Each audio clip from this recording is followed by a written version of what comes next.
This is Karen with newclevelandradio.net, and it is time for Heart Mojo with Melinda Smith. So, Melinda, tell us about your guest today. I would love to, and thank you for being on, Kim. Let me read your bio. It's very impressive. Kim Eberle is a co-founder and executive director of Let's Get Real, Inc., a local nonprofit pro-state certified recovery community center. A licensed social worker in the state of Ohio, she previously co-founded Sobering Centers, Inc. of LORAIN, Ohio. Previously, Kim also developed and facilitated a women's gender-specific intensive outpatient aftercare program as an addiction counselor with Compass House for Women, formerly in LORAIN, Ohio. Kim is 18 years in recovery from alcoholism, a recovery coach, and is a supervisor to certified peer recovery supporters. Welcome and congratulations on 18 years. Thank you so much. Seems like yesterday, and then it seems like, forever ago. Yeah. So tell us, obviously you're in recovery yourself. Tell us what made you decide to move forward and help other people.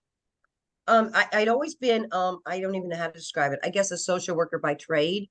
I'm 63 and a half, so I've been around the block a few times. But most of my driven or my excitement in anything professionally has been in that direction. I worked at Lorain County Jobs and Family Services for 12 years until, I discovered after 12 years and picking up drinking that they kind of frowned on that. So I had to move on.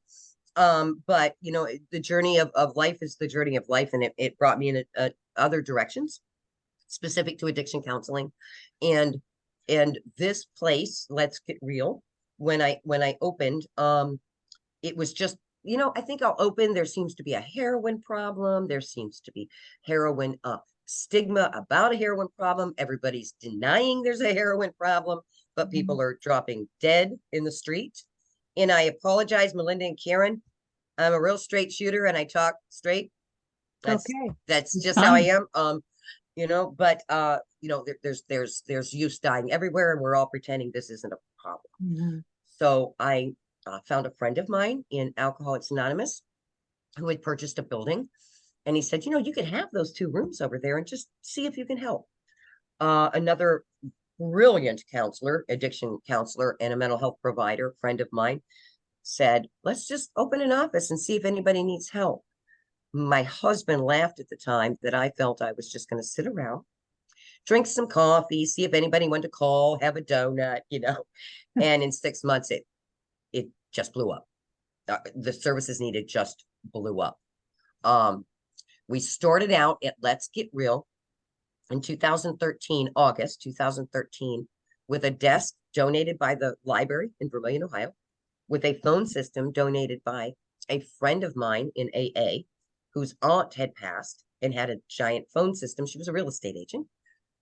And a copier that a friend of mine refurbished, Dino, his name was, and gave me this nice copier. And that's what we started out on. Wow. We just went where the need took us, not even knowing where that need would take us. We all had, the 3 of us had vast experience professionally and personally in a number of things. I have a rather not so pretty past. And everything I think that everything in life, which is shows itself now every day that we provide services, that everything bad that happened to you and everything you've overcome that's happened to you just sets you up to help somebody else with that same problem.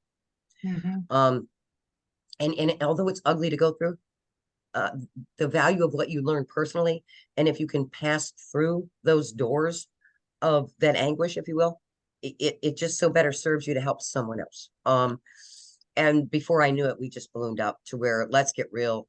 We have an office in LORAIN that was donated by a gentleman that owned a funeral home in Vermilion. He owned the building I'm sitting in, and he came up and said, I'm going to give you my building. It's on 5 plots of land. It's a beautiful, wonderful building. He said, I see what Let's Get Real has done in the recovery community. As a funeral director, I bury more people than I'd like from overdoses. And I see your Let's Get Real staff faces there everywhere. So I'm going to give you my building. few years ago, as in the history of the organization, a few years ago, the Huron County, Ohio, was looking to have a peer center, and they asked me, Let's Get Real, to be one of the applicants for that. So we are now open in Norwalk, Ohio as well. So we have 2 offices. I don't know what you want me to share about our history specific. I just I know that it's hard for people to understand what we do. Is that okay if I talk about that, Melinda? Absolutely. Sure. Okay. That's why People we're don't here. understand what we are. Here's what we are. We are a recovery community organization. By definition, we are run by our board of directors, because we are a 501c3 nonprofit. Mhm. Our board of directors has to have a certain percentage in substance use disorder recovery. So in essence, we are run by and deliver the services by people in recovery. Most of the people that are boots on the ground, meaning in their cars driving, assisting people, those people are called certified peer recovery supporters. A certified peer recovery supporter is a person in long-term recovery that has taken, I think it's about 18 hours on a webinar classes, and then had to go on to 40 hours in classroom classes, as well as meet some other requirements, a background check, and a couple other items, and pass a test. Then they are certified by the state of Ohio to be certified peer recovery supporters. There's a lot of names for them. I use CPRS because that's the newest designation for them. And I'm old, so when I started out, they called us recovery coaches. So I always tell my staff I have 17 certified peer recovery supporters at Let's Get Real. We have a staff of about 23, I think, and 17 of those are people that meet in the field. They go to hospitals 24 hours a day, 7 days a week. They respond to police stations 24 hours a day, 7 days a week on a hotline call. And we go in and we ask if this person would like assistance in some sort of recovery. If they say yes, great. If they say no, not now, they have our number. They know who to call. And oftentimes they do call. We do specialty dockets, which is a broadened term for recovery courts. So let's say I get busted and I have 2 felonies, and I plead into one of these specialty docket recovery courts. So I plead into the Lorain County Big Court, Justice Court, and I say, it's the Honorable Judge Moraldi that runs that one. Your Honor, if I do this program with you and I follow your path and I make myself accountable and I do the treatment that you recommend, can I have my felonies expunged? That's the gist of what a specialty docket is. I have a lot of felons working for me, which is a blessing. I've often thought of putting that in additional skills on the resumes. You kind of have to have a felony or 2, to work for me, because the whole essence of peer support is life experience to someone else going through it. So any experience, be it the world would look at it be a negative experience, going back to what I said earlier, everything, the anguish and everything that we went through just builds us up. Should we choose the path to help others? Right. Because we can look at them and say, I get it. And they can honestly give us a line of bull. And we're the only people, in my opinion, and I've been an addiction counselor, I've been a social worker, I have from different lenses, if you will, but I'm the only person, my peers are the only person that can look at that person in distress, in detoxification, and say, you can tell anybody else that line that you just led, but I've already used that line. And I can tell you right now, I see through what you're thinking. So in a non-judgmental fashion, we kind of guide them where we think would be the best path. Peer support is guided by the SAMHSA guiding principle, the feds, the SAMHSA guiding principles of recovery, which means there's no wrong door. So if my peers are sitting in front of a person that says, I'm not going to Alcoholics Anonymous, I have no belief in God, and a lot of AA principles lean in a spirituality of your own decision, and they find that uncomfortable, then we say, here's other options. So pick a door and pick a path, but stick to it, and we'll help you walk through it. But you got to pick one, and you got to remain accountable, and you got to have a plan, and we'll guide you through whatever whatever you want. That includes medication-assisted treatment, which some people, in my opinion, have some stigma about. I don't know how many of the viewers are reasonably knowledgeable about it, but there's medication like Suboxone that is an opiate blocker, to oversimplify, that I can take to lessen the cravings for heroin or fentanyl, anything opiate based, be it synthetic or morphine based. It blocks that craving. And in theory, if I use illicit drugs, opiate based, on that medication, I get very sick. So that a lot of people use those, and we promote that is their choice. So it's client-centered, it's client-based. In my opinion, if I'm going to go into recovery and I have no stake in how I'm going to do it, I have no stake. A judge told me I had to do it this way, and you have to go to this treatment center, and you have to do this. Then where's my accountability to myself and my vested opinion in what my recovery is? Right. And I think that's where the whole thing kind of scoos off. They have to have some vested opinion or decision-making process in their own recovery. You can't just cookie cut every heroin addict and say, this is how it's going to work. It's lunacy. It's lunacy. And it's definitely a flaw in the way the whole system is. You can't because it's easier. And you can't because it's more accessible. Tell 5 people that this is the way you're going to get clean and sober for the rest of your life. It's lunacy. And that's where the peer supporters have such a valuable piece to treatment teams and being side by side with clinicians, because they've learned to value, they've come to value our opinion, because there's a lot of things that a peer that we're working with, a client, if you will, that we're working with, will tell their peer support, their certified peers, that they're not going to tell anybody else, because everybody else has a major decision-making process in going forward. So if you're struggling, this is just an example. So I'm struggling right now. I'm struggling today with drinking. Let's say that. I'm not going to get through this. This is bad, bad, bad. I'm going to tell my peer supporter that I'm working with, who's felt this way for off and on for years, before I'm going to tell my counselor. Usually, because that counselor is going to say, I'm going to up your accountability to, 5 meetings, and you need to see your mental health. And so we can be that go-between in that first conversation when they're struggling a lot like that. And it's taken years, but it is starting to get the value that's so needed in what we do.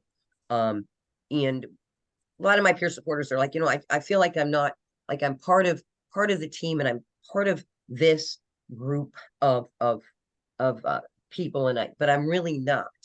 And I said from the day we opened, you don't get respect just because you feel you are owed it. We deal one-on-one with judges, probation officers, nurses, doctors. The only way you're going to get respect so you feel a part of, is to show them that we kick ass. We do. You're going to have to show them, not expect it, but show them. And every person they see you help, and every positive outcome they see, you'll be a part of. They'll come to you more and more and more. And that has happened over 10 years. That's definitely happened. We also deal with, we have pre and post release program. Am I going on too much, you guys? No, it's okay. But I do have one comment, or Sure. maybe a question. So your peer group, your peer supporters, I think that's an amazing thing to have. I mean, it's different than just going to an AA meeting, right? This is Absolutely. somebody that you can count on. It's not a huge group. It's a one-on-one. Is that correct? Yes. We don't do Alcoholics Anonymous. We don't do 12-step meetings. Most of us got sober and clean in Alcoholics Anonymous or Narcotics Anonymous, or some other 12-step group, because I don't care who you are, nobody can take away the big book of Alcoholics Anonymous. You can't take one sentence out of that book. It is an amazing, the 12 steps are amazing. The thing is, having said that, our place is not to promote one group or the other. We don't talk about 12 steps. You know why? That's what sponsors are for. Right. So if I'm going to talk about your steps with you, you're not going to go get a sponsor. And you know what, my friend, I'm not going to be with you forever. There's going to come a time when you don't need me. The way you don't need me is you become accountable for your own recovery process. So yes, it's great that we're meeting like this. I can help you get an identification. I can help you do a resume. I can get you to your probation officer. I can make you accountable to whatever the judge is required. I can take you to detox. I can pick you up from detox and take you to treatment. I can do all of those things. I can teach you how to shop properly. But I'm not going to be here forever. So part of our push, if you will, part of our recovery plan is how are you going to meet these needs on your own without me? That's our goal, to make them accountable and responsible for their own recovery. So we don't like to step on the toes of AA, you know. AA is beautiful. It's wonderful. We push them to get a sponsor in Alcoholics Anonymous, should they choose that program. I have what's called AA etiquette, and other agencies kind of laugh at me, but I just make stuff up. I've made stuff up as I went along for 10 years, you guys. Okay. I just make stuff up. You know, half my forms I stole from other agencies and edited them with permission. You know, I am not the sharpest tool in the shed. My dad always said, you need to hire people smarter than you. That's how your business continues. And I took that to heart. So I utilized, because I've been around so often, I utilize the other agencies, treatment agencies, clinical treatment agencies, and I call and I go, I need this form. I don't have it. That's how we sustained, is all of us here remain humble, and all of us need to say immediately, I don't know what you're talking about, and I don't know how to proceed here. And I don't even know what's perhaps the law in this area. And that's how we've survived. But I have something called AA etiquette. So here's the thing. If I have a girl and she's in sober living, recovery housing, if you will, and that recovery housing mandates 3 meetings a week, they prefer those to be Alcoholics Anonymous meetings. That's okay. They're AA based. That's cool. What I can do is this. My peers are allowed to drive them, not bill, not get paid, but they can drive them to their Alcoholics Anonymous home group. Most people have a home group. And you can say, see that lady, and that lady? Those are good sponsors, and I think they're sponsoring. Get their phone numbers. Because when you call me next week and want to ride, my first question is, I don't take you to AA meetings, but you can call one of those 3 ladies. See what I mean? That's our goal, to get them engaged themselves and be responsible for their own recovery.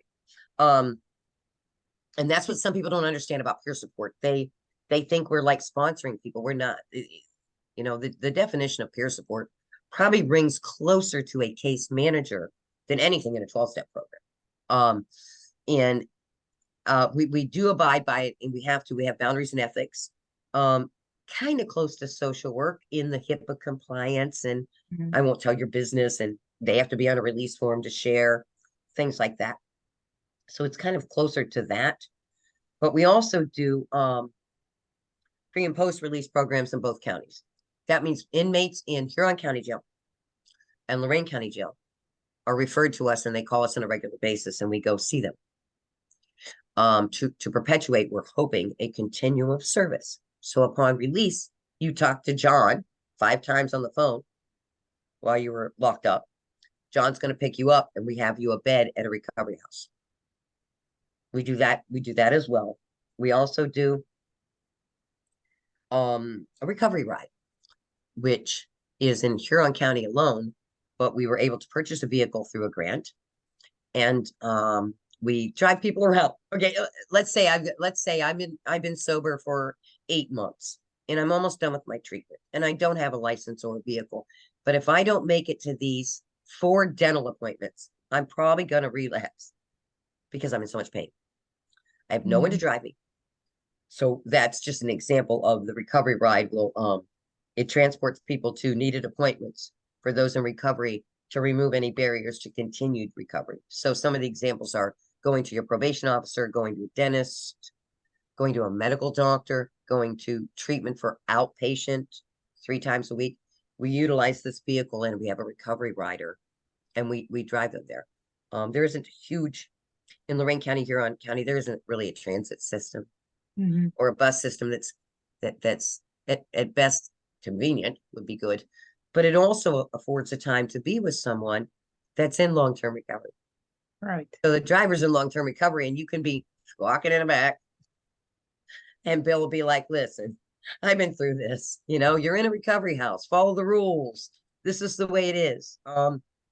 We have that's just a few of the things we do.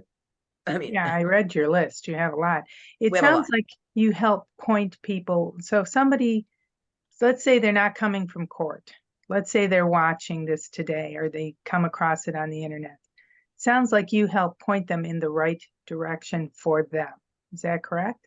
Like you Yes, we listen have, to their yes, story and you suggest where we they suggest and we have resources. So we are certified as a referral through the state, the peer recovery organization state certification in referral and information and direct peer support services. For the referral and information piece that we were screened and approved by the state, we have a desk. I call it the outreach desk. We have a desk in Norwalk, Ohio, and we have a desk in Lorain, Ohio. And anybody can call. Just call. If we don't know the answer, we'll find somebody that does. We do not do treatment. I don't do intensive outpatient. I don't do aftercare. I do no kind of treatment, mainly because a lot of people do it really well. And that's not what we do. We're those interlinking fingers, those gaps in services, those holes that people fall through once they even do recover. These are the gaps that people fall through. That's what I'm trying to fix. But we have 2 desks, and anybody can call there. I walked in here and there was a mom on the phone, and she was like, he's not ready. I can't do this anymore. I just need to vent. And we listened to that and try to guide her through that. And then we have several groups here at the office. In this office, we have 4 a week. None of them are alcoholics. None of them are 12-step. We have a family group on Tuesday nights. Just come in and sit down and talk. You want to cry? It's not clinical. It's not didactic per se, except that if they, we make sure everybody knows the science of addiction, the basics behind why our loved ones do what they do.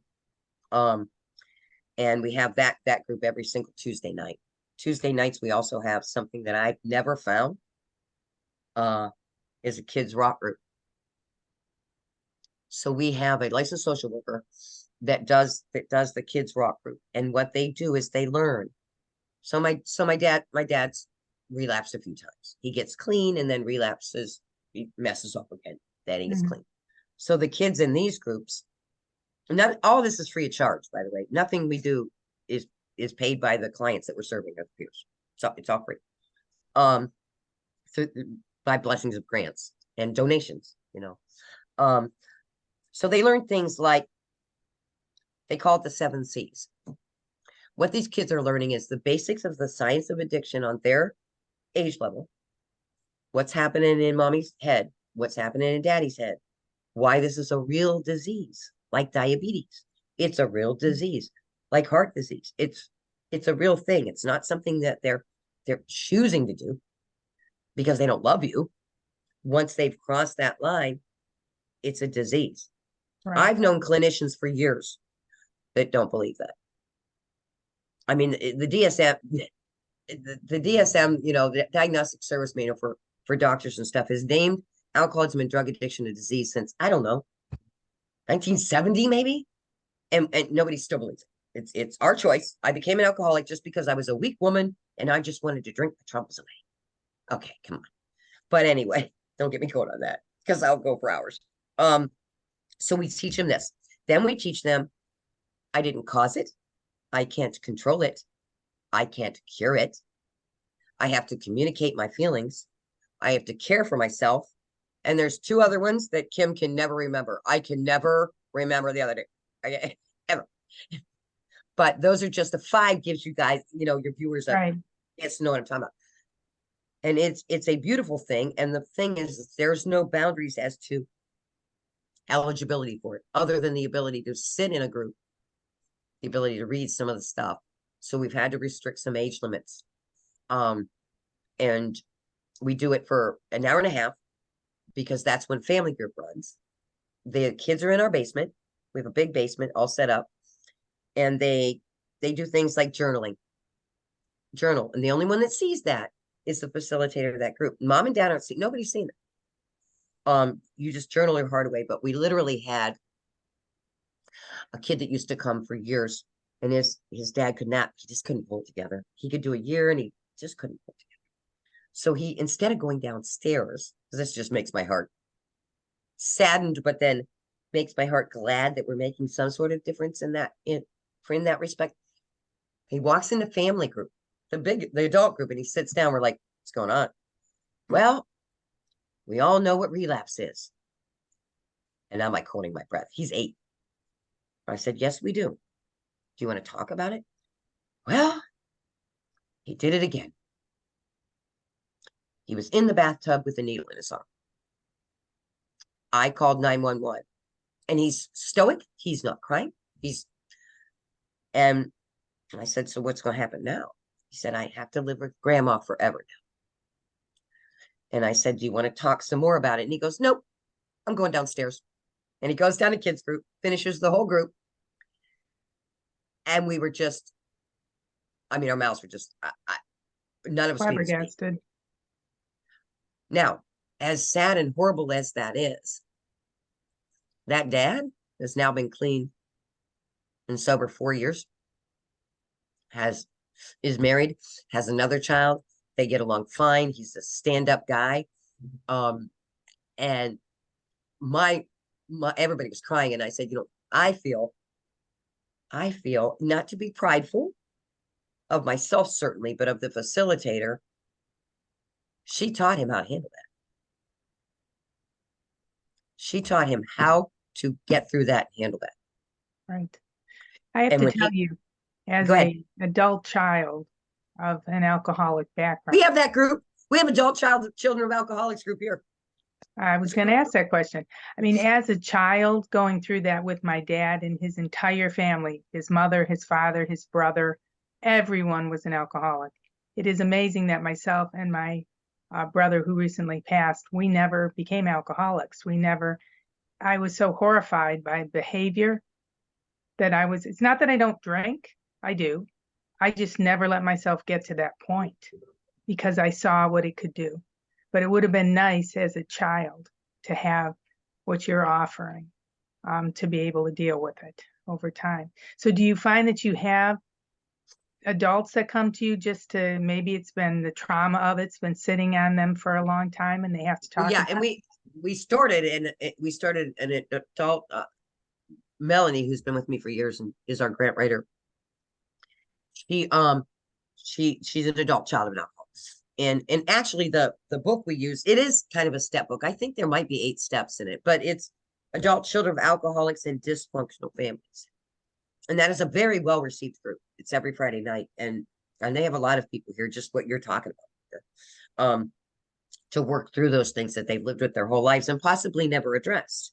You know, there's probably only a few certain people that you could share your feelings about being raised that way, in an open, non-judgmental setting. And that's what this group allows.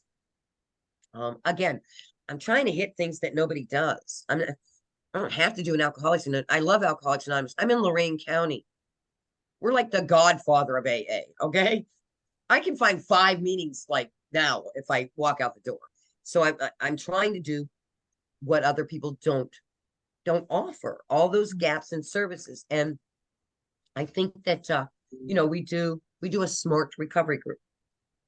Don't ask me what the acronym is. They're all acronyms, aren't they, ladies? I don't. It's called SMART. All right. It's something smart, I'm sure. But it is like cognitive behavioral therapy. You have to take a few classes and get certified for this group. But it just basically is, if I do A, B is going to happen, C is going to be my consequence. It's so oversimplified that way. But the funny thing is it's not adverse to or against the steps of AA. It ties right into that. Mm-hmm. So we do smart recovery groups. We do a life recovery Bible study group. Those are hard to find. We go through the we have a pastor that does that. He's also a peer supporter, but he's also a pastor. He does that group, and that's very well received. I have a Spanish speaking group. That was going to be my next question because you're in Lorain County. I have a Spanish speaking group, Large which you would be Hispanic. surprised to find there aren't very many. I mean, Yeah. we're in the international city. Sometimes life just blows my mind. Yeah. Like, come on, is anybody catching up? You know what I mean? Right. I'm at the BMV the other day, and there's a totally Spanish speaking older couple there. On the kiosk, you can't even read. You know how you click the little button Right. to get a tab, and they're standing there. I'm like, you gotta. Is there not a Spanish speaking worker here? We worked through it. I had a notepad with me, and I'm like, write the number down, and I stuck it in. Right. I mean, it was just unbelievable. They're in the international city. So we do have a Spanish speaking meeting, and that's been, I think, helpful to a lot of people. Just shame on there not being more. I mean, that's saddens me. But we started that. I think we're going on 3 years now, and that's fairly well received. We also, I can't believe I do this with this many workers. These people are amazing. They're amazing. I don't know how they keep up. I just sit at a desk and yell at everybody. I'm not starting my car at 1 o'clock in the morning and shoveling off the snow. I'm like, yeah, get in the car. I mean, so everybody's like, thank you, Kim, for everything you do. I go, I haven't left the office. I just yell at people. But the peer supporters and the whole staff is so dedicated. We have had hard times in the past, you guys. Not recently. We have had hard times in the past, as everybody with the economy and all, with grants. And I got to tell you this story just to beef up my staff, because it's been a few years ago, but our grantors that had promised money weren't paying through a series of problems. But I got to where I emailed them and then followed up with a call for everybody. And I said, I can't pay you.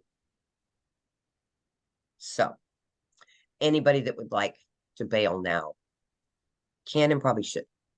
I'm going to fix this, but I can't promise you that in 2 weeks anybody's going to have a paycheck for a minute. And every single one of them texted or called me back and said, are you going to pay? Said, as soon as I can pull this off. Okay. And they kept working. Not one of them said, I'm done. You're not going to pay me my check, because this is a paid position. This is a professional position. I should have known better because I know him that well, but I was just shocked. Well, I don't know that I would have hung in there. No, I think they understand it's the dedication that they put into that. It is, and I am Great for so proud and grateful that they've even stuck along in our hard times as well as the good times, and they're just amazing to me. And this is I'm a social worker, so I'm document oriented, and it's not easy to work here No, I'm sure. because I want it all documented. So Kim, you're in Lorain and you're Huron. west in Huron, okay? No, No, I'm in Huron County. Huron County, Huron okay. County. So Norwalk and Lorain are our 2 offices, So there's physical offices. a huge state that needs services like this. Are there any others that are similar to yours anywhere else in the state of Ohio? And Yes. can they come from other counties to you? So we're in Cuyahoga County. Well, I am. You're in Summit, right? Right. Karen? So if you're in Summit or Cuyahoga and you love your program, what you have to say, can they come? You can call, and if I can pull it off, I will. We do have a Community West Foundation has given us a grant for West Cuyahoga. So that's cool.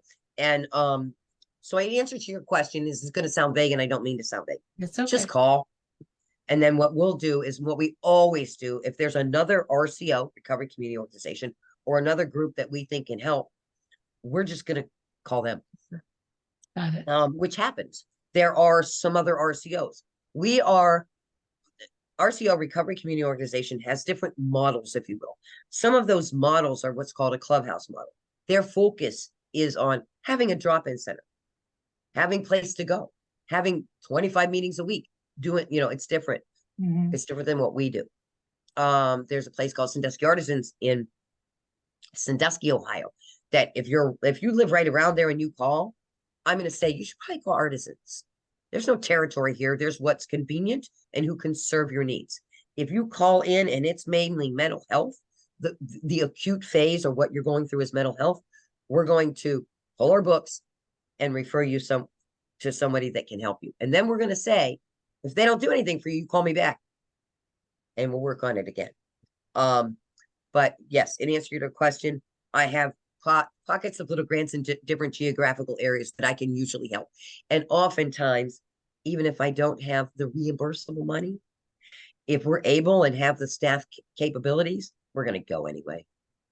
Or we're Okay. going to get you where you need to be. We rarely say no, which is probably why we're not rich.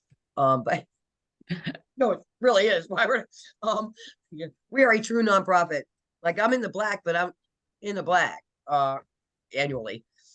Which brings me to, I want to say, and I don't know if you guys can mention this, but we have a big September 21st, the entire day is called Connect to a Cause. It is sponsored by the Community Foundation of Lorain County.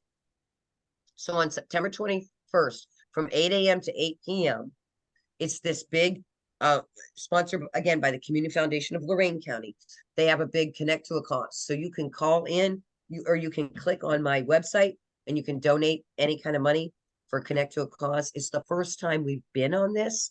I'm excited. We're going to utilize these funds in a wide range of areas. I have something that's called the Jason Dunbrook and Jimmy Curry Memorial Fund. This is money that people donate for two gentlemen that overdosed and died. They're by their family's request that we set up this fund. I use that for extras, if you will. So hey, somebody calls from way far away, and I'm like, there's no way that I can even give you gas money to go help this guy. I can pull from this fund. Mhm. Also, let's say we're taking somebody to detox and they need, some Gatorade and something to eat would be great, and a pair of pajama pants and socks. We can pull from that fund. That's what I intend to dump anything that we get from the communities on Thursday. That's what I intend to throw that money. But we were also given an award that I can't find. I'm stumbling because I can't think of what it's called. You will. You'll think of it. No worries. While you're thinking, real quick, can someone donate items like that? Brand new, of course, not used, but could they donate socks and pajama pants and Gatorade and things like that to you, or is it all cash based? I don't want to sound ungrateful, but I'd rather it was cash based. That's okay. That's I why used I'm to have, asking. it's too hard. And I used to have a clothing room, Melinda. And then after about 2 years, I'm like, then, the world was going through bed bugs. And I'm like, I don't have time to go down there and dry everything and stuff like that. We do get toiletries, which are exceedingly helpful. Okay. Because we have what's called go bags. Every peer supporter in their car has, we do quick response team too. So a peer supporter and a police officer on the 911 overdose survival list Mhm. that comes from the cops, basically. They go out once a week and they knock on the door. And they say, hey, you survived that overdose. Do you want help? Which is amazing. It's an amazing thought, even. It's been going on for a number of years in other counties, but we have it in Lorain County and Huron County now, where a peer supporter literally joins up with either a clinical treatment professional or a cop, and they knock on the door. If they're not home, they leave something hanging on their door. Call me if you need me. Both Lorain and Huron County really, for not being as large as Cuyahoga or examples of some other counties, they've been instrumental in prove as models for a lot of different things. But I have a group that does toiletry bags for Rape Crisis Center. and Really? places like that, or women getting out of prison. They get out, they have nothing, toothbrush, hairbrush, those types of things. So, When the peer supporters pick someone up, I mean, there's a lot of training that goes into this. Like, you can't just be, I'm in recovery, I'm going to do this. I mean, there's so many. I always plan for the worst and hope for the best. mhm, I'm plan for the worst and hope for the best. That means they have additional coverage because they drive their own vehicles. They right, have additional vehicle coverage. They have professional liability coverage. They're trained fervently in how to handle anything. We've had people overdose in our cars that they've revived and saved till 911 gets there. wow, They carry bags with Narcan, some toiletries, some alcohol swabs, um, things that are logical to have in your vehicle. And some of it's scary. You pick somebody up yeah, that we've set up, the outreach desk is called, and they've set this person up to go into detox. But then you get in your own car and you go pick this person up you don't know what wherever you're getting. in Lorraine, and you're going to take him to Erie County. And what's your first question? How high are you? Mhm, Because you're about to get in my car. right, But we have a tons of procedures about that. We have safety procedures that we've kept forever since the day we opened. You have to follow these safety procedures. I have to know where you are at all times. Like, it's just the way it's done, and they just do a lot. But I don't know. Literally, I mean, the stuff that I've personally been through, and the stuff that I understand on addiction and alcoholism, again, just set me up to do this. I don't know anything better than the absolutely. next guy. I mean, Well, I get it because I'm a cancer survivor, and that's how this there show you go. started. Getting through life's challenges. I thought if I have to go through this, I'm going to help at least one person. So I started doing videos and on Facebook, and Karen found me on Facebook and said, you should do a podcast. And that's how we ended up where we're at. And I branched Really, out now from the cancer patients coming on to other things that challenge you. And this is certainly a big one, which is why I wanted and to the have thing you with on. like myself, I went through years of a very abusive marriage. Hmm. So when I finally got out, and the spillover from that for years, that's how I got at Compass House. The director called and said, you can do this group. And I said, I'm not an addiction professional. He goes, well, you're going to have to get certified, but you can develop and do this group. And I said, why would you ask me that? He goes, because you have all the blessings of life, Kim. You're an alcoholic. You went through a brutal marriage and had PTSD that you got counseling for years. He said, your parents died by the time you're 15. He goes, I can't think anybody better to do this group. I'm like, oh, thank you for all the anguish of my life. Isn't Well, that funny? every road led you here. That's right. Everything led you here. And I truly believe that. I have a couple quick questions. How did you handle COVID with this? Because that had to be a difficult time with this group. And then I have one other one before we close, because we're already almost out of time. I'm sorry. Yeah, we were Don't be sorry. we just kept going. Here's what we did at the hospital specifically. First of all, we had to have all those new procedures and all the junk and all the sanitizer and all the Right. what a nightmare. Everything went to Zoom, and some people still haven't moved off Zoom. I'm like, why are we on Zoom? Not you guys because you're far away, Right. but why are we still doing this? I don't think anybody has any pants on. Like, what are we still doing on Zoom? But we literally, when we would go to the hospital call outs, the nurses would call and say, I need help. We would sit in the parking lot. And with the nurse's assistant, we would put them on and we would run them through the treatment provider. And we would call back and say, I'm in the parking lot. Are you going to discharge him? Because I'm taking him to detox. And then they would come out and Wow. we'd put him in the back seat with a mask. We just kept going as well as Best we you could. could. We just kept moving. I mean, the problem was the increase in relapses, as you could well imagine. Oh, absolutely. Nobody's going to a meeting. They're doing this, Melinda. Karen, like, oh, I could be drunk right now and you wouldn't know. Right. Right. I mean, I thought it was horrible, but they managed and they went through it. So, they did. We just kept moving as best we could. So I have one other question before we go. So my listeners vary in age. So if somebody's watching this, because we have all age groups are either could be an alcoholic or could be a drug user. But do you find there's an average age that comes to you, like 18 or 55? I'm going to say the latter. We have very good data on it, and I hate to put a scope on it, but it is still in the percentiles of younger. So like 21 to 35. But what's funny is as soon as you say something, everything changes. Yeah. Because the last 3 calls last Friday, just by coincidence in this office, was a woman 55. Oh, I A picked the woman number. 60. Yeah. And a woman and a guy that was 55. I'm going to say that it still falls in the lower range. The And here's younger group. into the it does I think fall into the younger group. And but we'll figure anybody out. And we know what our scope is. I know what our scope of practice is. I know when we say we are not professionals. You know, I know when to say this is not what I do. Because if I'm going to pretend that you have you're an older woman and you have physical issues, where am I going to put you?